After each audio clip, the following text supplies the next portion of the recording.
Estamos vivendo a ditadura da ignorância e do anti-intelectualismo. Eu me chamo Nadson, sou historiador e esse é o canal de vídeos e podcasts Percepção Política.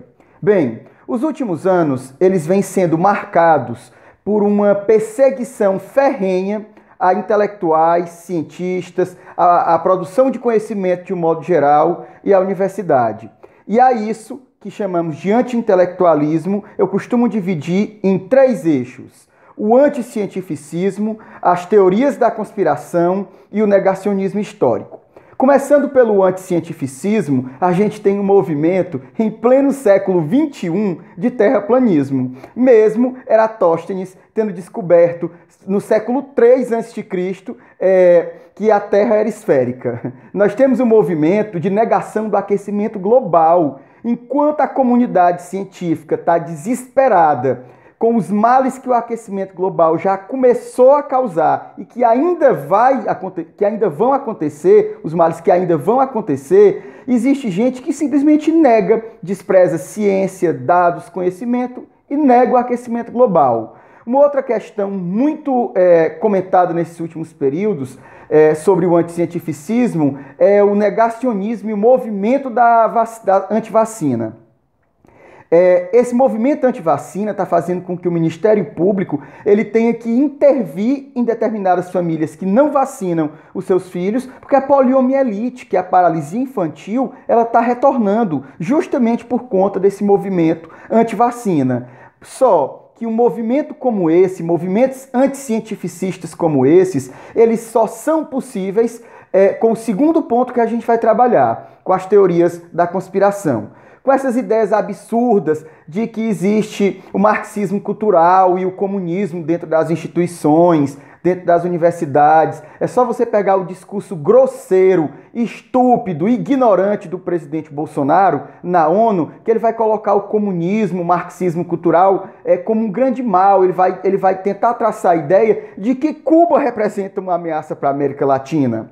Essa ideia de doutrinação ideológica, de dominação gaysista, todas essas coisas que a gente sabe que não existem. Muito longe no Brasil de existir qualquer dominação do público gay, da população LGBT, visto que o Brasil, pelo contrário, é o país que mais mata a população LGBT no mundo. Então essas teorias da conspiração que tentam descredibilizar as universidades é um segundo ponto que dão sustentação ao primeiro, que é o anticientificismo. E aí a gente já entra para falar do terceiro ponto, que dá sustentação estrutural a tudo isso, que é o negacionismo histórico.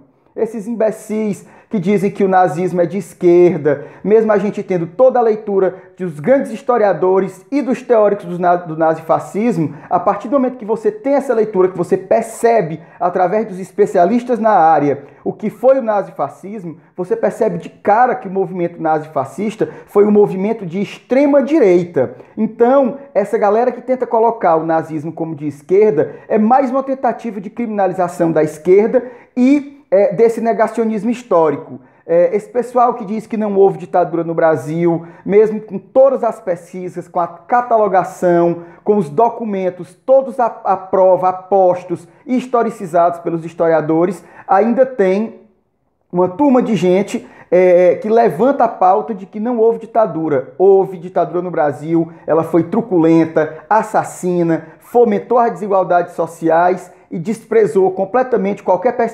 perspectiva de Estado democrático de direito. Essa ideia que o mentiroso do presidente vive de dizer que os portugueses nunca nem pisaram na África. Ora, calcule comigo, se os portugueses nunca pisaram na África, como é que Cabo Verde, Angola, Moçambique, Guiné-Bissau, Guiné Equatorial falam português? Eles aprenderam como a falar português?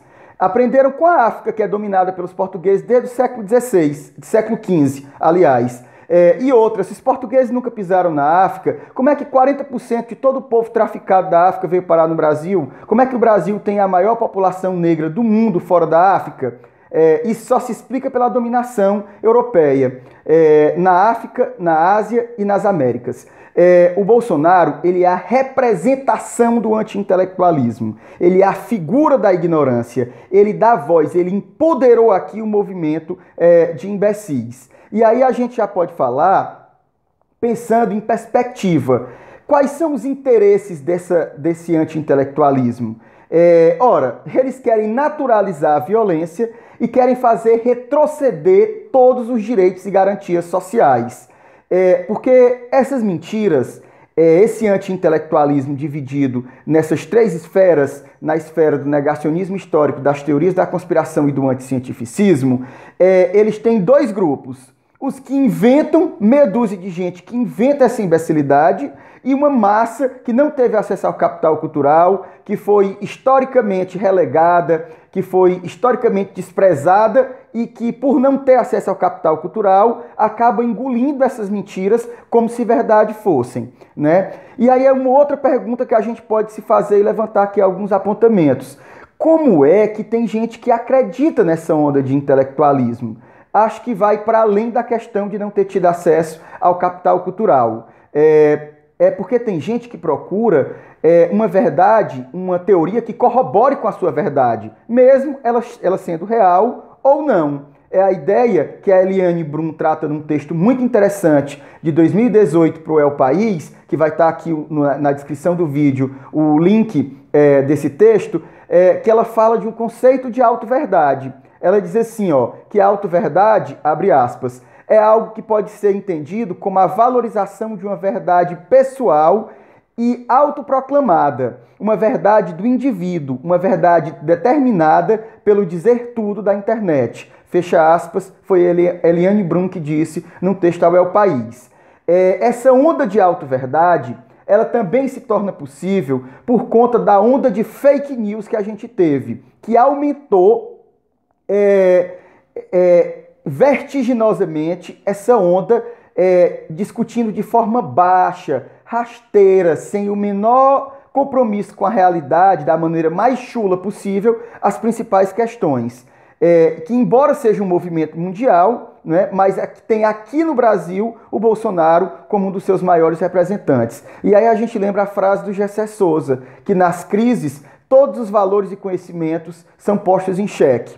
E nas crises, figuras grotescas como Olavo de Carvalho também aparecem sendo chamados de gurus e filósofos. Filósofo? Filósofo de quê? De ciências ocultas e letras apagadas? Só se for. E uma outra coisa que é importante a gente perceber é que no Brasil tem um caso específico, porque as elites daqui elas têm total desprezo pelo conhecimento. As elites brasileiras são elites ignorantes, que detestam conhecimento, são elites arrogantes, que acham que só ter dinheiro basta, que odeiam o conhecimento, que odeiam a perspectiva de uma sociedade que se volta para a ciência, para o conhecimento e para ideias progressistas. Essa elite é uma elite escravocrata, sem nenhum projeto de nação, que vê no dinheiro a sua única forma de sobreposição. E se explica, isso ajuda a gente a compreender o porquê o Brasil, não só o mundo, mas o Brasil afundou ainda mais nessa crise de anti-intelectualismo, de anti-ciência, de guerra contra o conhecimento. Bem, é isso. E se você gostar das nossas reflexões, se inscreva no nosso canal, deixe seu like no vídeo e ative as notificações para receber o nosso material.